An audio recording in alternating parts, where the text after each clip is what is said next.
الشیطان الرجیم بسم اللہ الرحمن الرحیم قال رسول اللہ صلی اللہ علیہ وسلم الدین نصیحہ صدق رسول النبی الکریم ونحن علی ذلک لمن الشاہدین والشاکرین والحمد للہ رب العالمین۔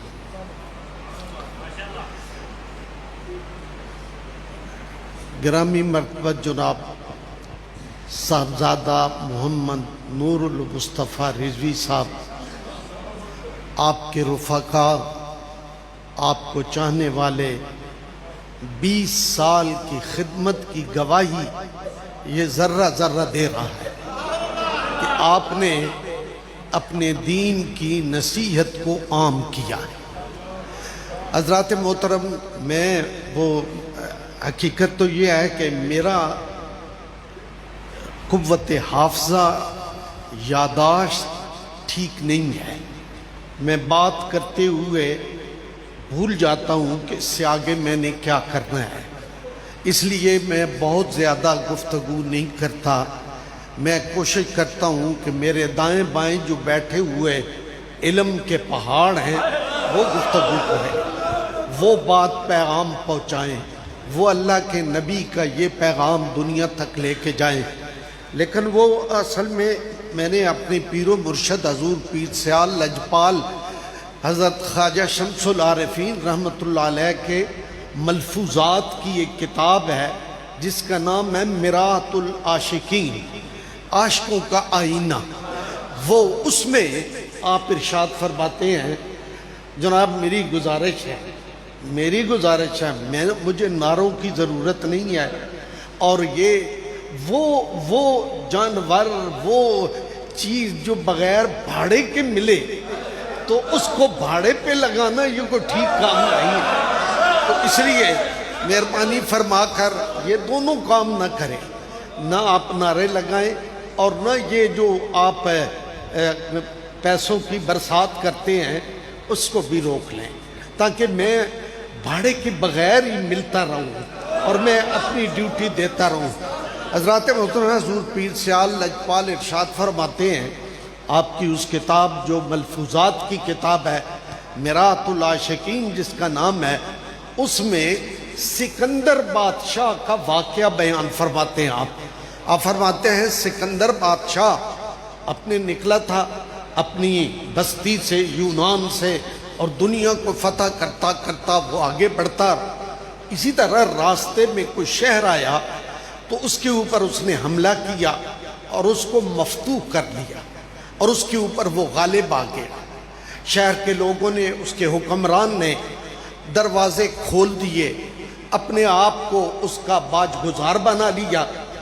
اب بادشاہ جو ہے وہ رات دن میں کام کرنے کے بعد گھوڑے پہ سوار ہوتا ہے، اپنے سیانے لوگوں کو ساتھ لیتا ہے اور چل پڑتا ہے، اور دیکھتا ہے کہ زمین کیسی ہے، بنجر ہے یا زرخیز ہے، اس کے جنگل کیسے ہیں، آب و ہوا کیسی ہے، پانی کا کیا نظام ہے، زندگی کو باقی رکھنے کے لیے ضروری چیزیں مہیا ہیں یا نہیں ہیں۔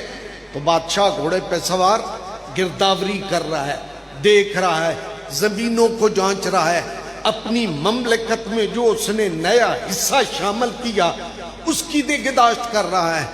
تو چلتے چلتے وہ ایک قبرستان میں گیا، اور قبرستان میں جا کر اس نے قبروں کو دیکھنا شروع کر دیا۔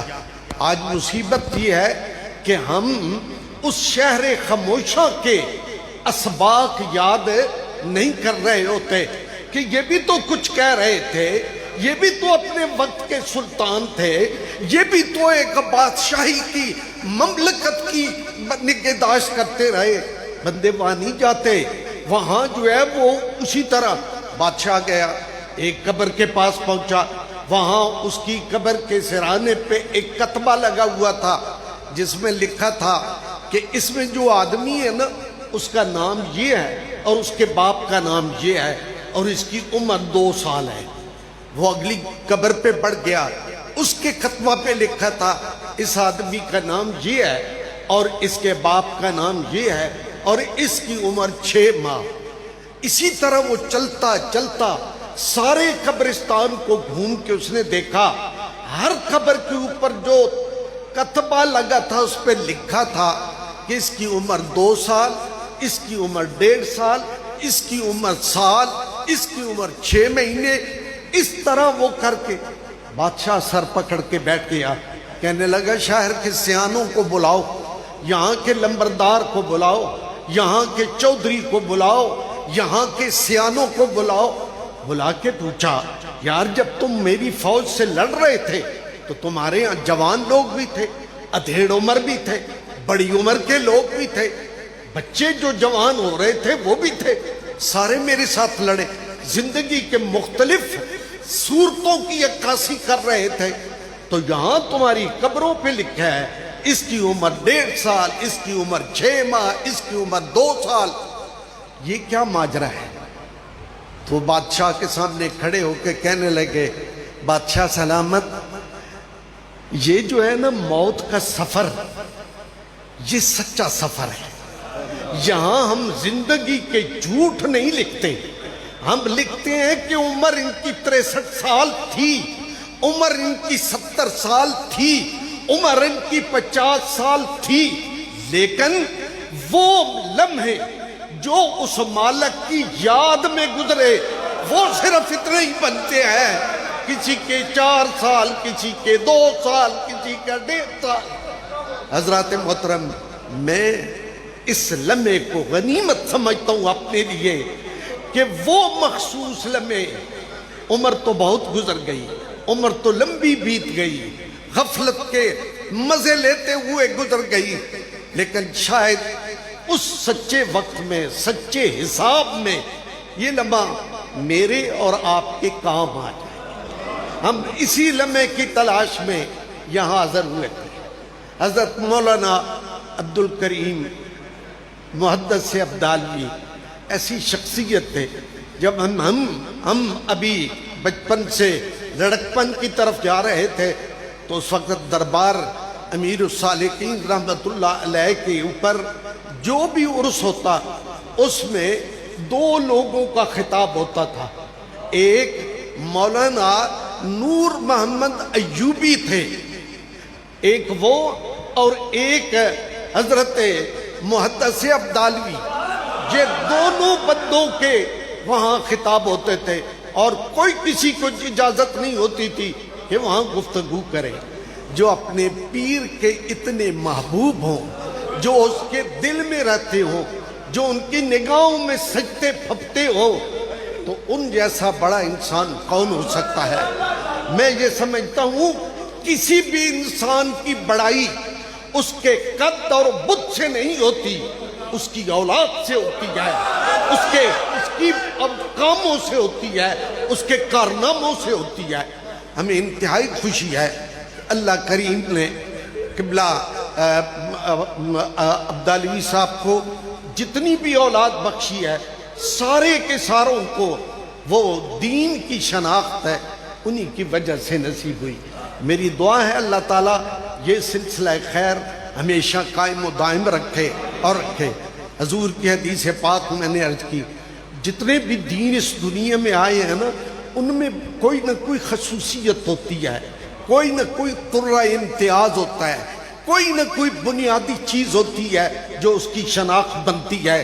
تو اسلام کی شناخت خیر خواہی ہے، اسلام کی شناخت بھلائی کا جذبہ ہے، اسلام کی شناخت انسانیت کی خیر ہے۔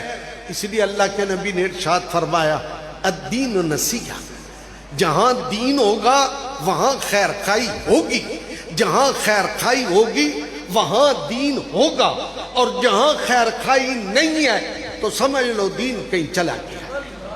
تو حضرات محترم، یہ خیر خواہی، میں جب اپنے بزرگوں کے کارناموں کو دیکھتا ہوں کہ وہ کس طرح، تو میں حضرت غازی اسلام حضرت پیر محمد شاہ صاحب رحمۃ اللہ علیہ، آپ کا دور میرے سامنے آتا ہے، تو ہمارا وہ وقت جو تھا 1925 اور 1927 کا، جب آپ حضرت امیر الصالحین کے مسند کے اوپر تشریف فرما ہوئے، تو وہ دور، وہ بھیرا شہر ہندو شہر تھا، اس میں 80% ہندو بستے تھے، جو مالدار بھی تھے، جو کاروباری بھی تھے، جو پڑھے لکھے بھی تھے، اور جو سیاست میں بھی رسوخ رکھتے تھے، وہ لوگ بستے تھے۔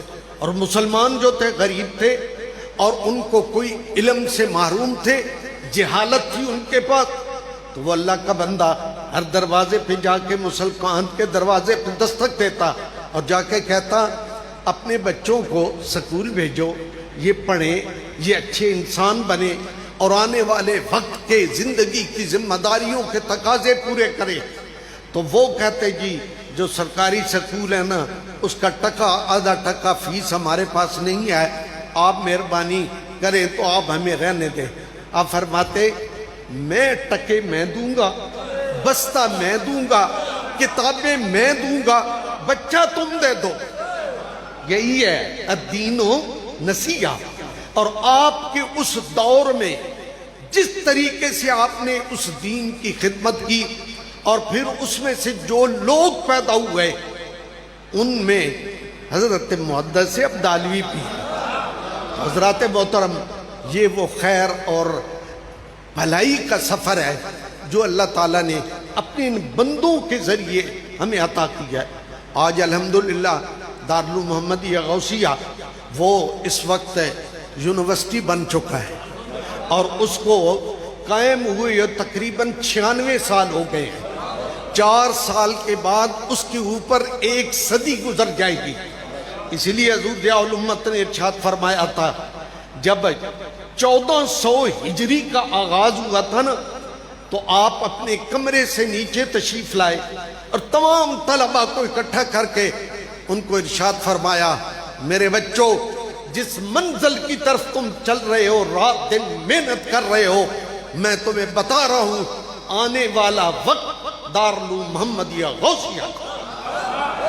تعلیمات حضور ضیاء الامت، جانشین حضور ضیاء الامت، تعلیمات حضور ضیاء الامت، آستانہ عالیہ بیرا شریف، دین و ملت کی ضیاء، دین و ملت کی ضیاء۔ حضرات محترم، ہماری شناخت یہی خیر خواہی ہے، نسلوں کو اللہ کا راستہ دکھائے، نسلوں کو جہالت سے نکال کے ان کو علم کی روشنی عطا کرے، اور یہی سلسلہ خیر خانگاہ ڈوگرہ سے بھی جاری و ساری ہے، اور بھیرا سے متعلق جتنے بھی ادارے ہیں، جتنی درگاہیں ہیں، ہماری دعا ہے اللہ کریم یہ سلسلہ خیر ہمیشہ جاری و ساری رکھے۔ میں آخر میں اپنے محترم بھائی جناب فاروق صاحب کا تہ دل سے شکر گزار ہوں۔ میں اپنی طبیعت کی وجہ سے، اپنی بیماری کی وجہ سے میں سفر نہیں کرتا، میں مجالس میں اور اس طرح کی تقریبات میں نہیں جاتا، تو میں نے ان سے بھی معذرت کی تھی، تو انہوں نے مجھے ایک تو وعدے کو پورا کرنے کے لیے بہت لمبا ٹائم دیا، تو وہ کہنے لگے معلوم نہیں کو 5-6 مہینے پہلے کی بات ہوگی، تو انہوں نے مجھے کہا کہ آؤ یہاں۔ اچھا، میرے دل میں رہتا ہے کہ جہاں میرے دوست ہوں، نور مصطفیٰ صاحب تشریف رکھتے ہوں، تو میں ضرور جاؤں۔ 2 چیزیں، ایک یہ دیکھوں کہ وہ کیا کر رہے ہیں، وہ کیا وہ ذمہ داریاں ادا کر رہے ہیں۔ دوسرا اس لیے میں ان کی حوصلہ افزائی کروں، میں ان کی ہمت بڑھاؤں، میں ان کو کہوں کہ آپ کی پشت خالی نہیں ہے، کوئی رات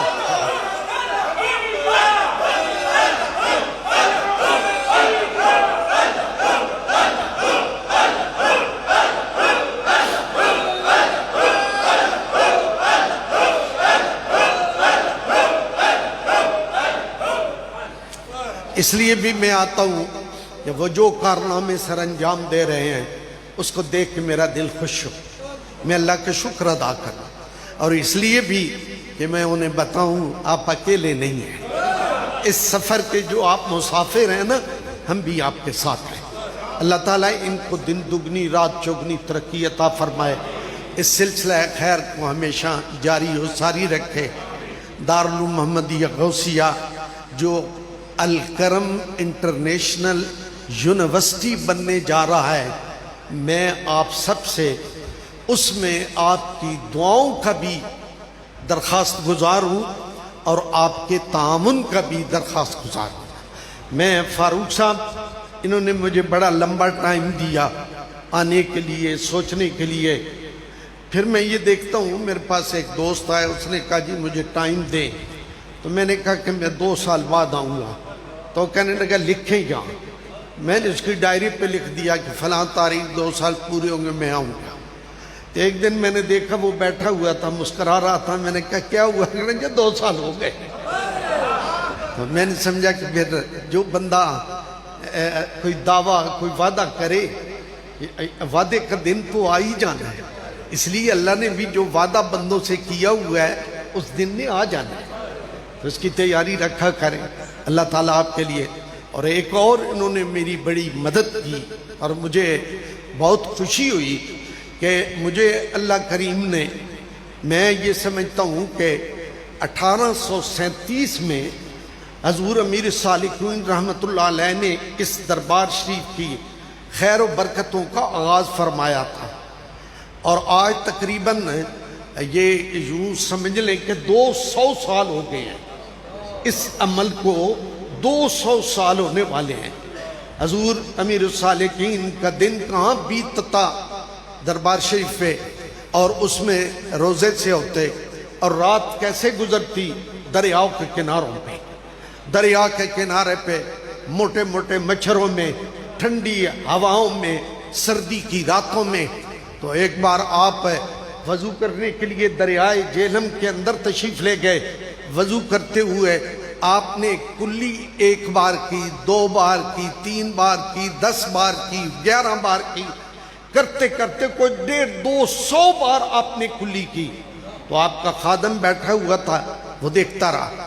اس نے آ کے پوچھا حضور 3 بار سنت ہے، چلے فضیلت کے لیے 11 بار کر لیں، جناب چلیں 21 بار کر لیں، یہ 250 بار آپ نے کیوں کیا؟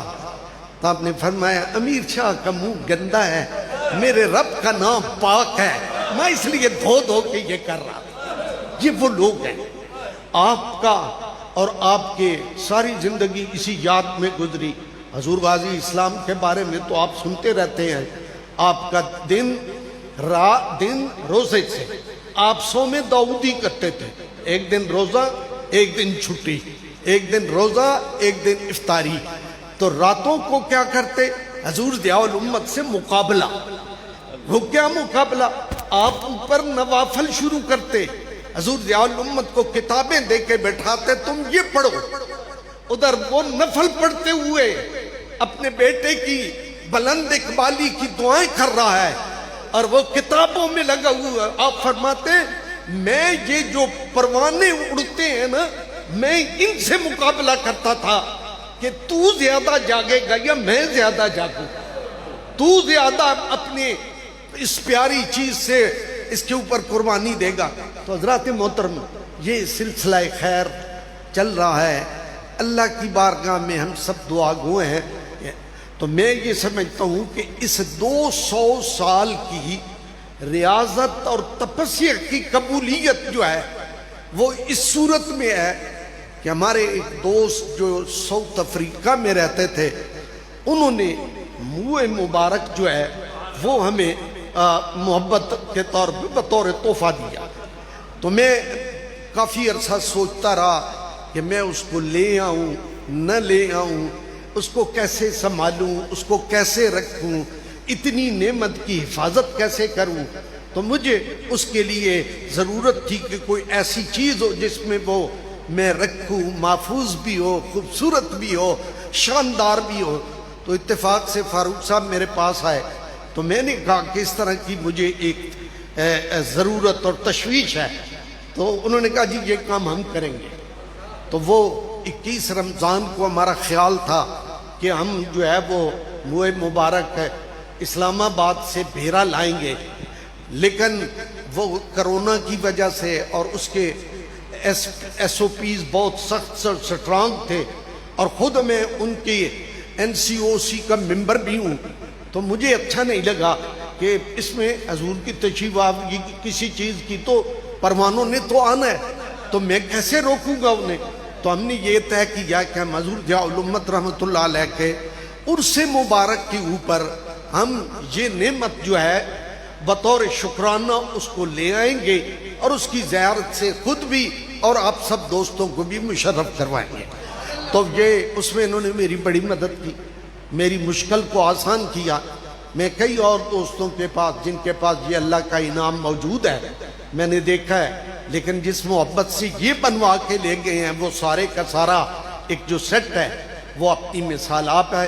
میں اس کے لیے آپ کا شکر گزار ہوں، اور میں دعا گو ہوں اللہ تعالیٰ شاہ کوٹ کا حصہ ہمارے پاس ہمیشہ رکھے، آمین یا رب العالمین اجمعین۔ بہت شکریہ آپ سب کا، میری طرف سے میری اس ناقص حاضری کو بھی قبول فرمائیں، اور صحت کے لیے دعا گو رہیں۔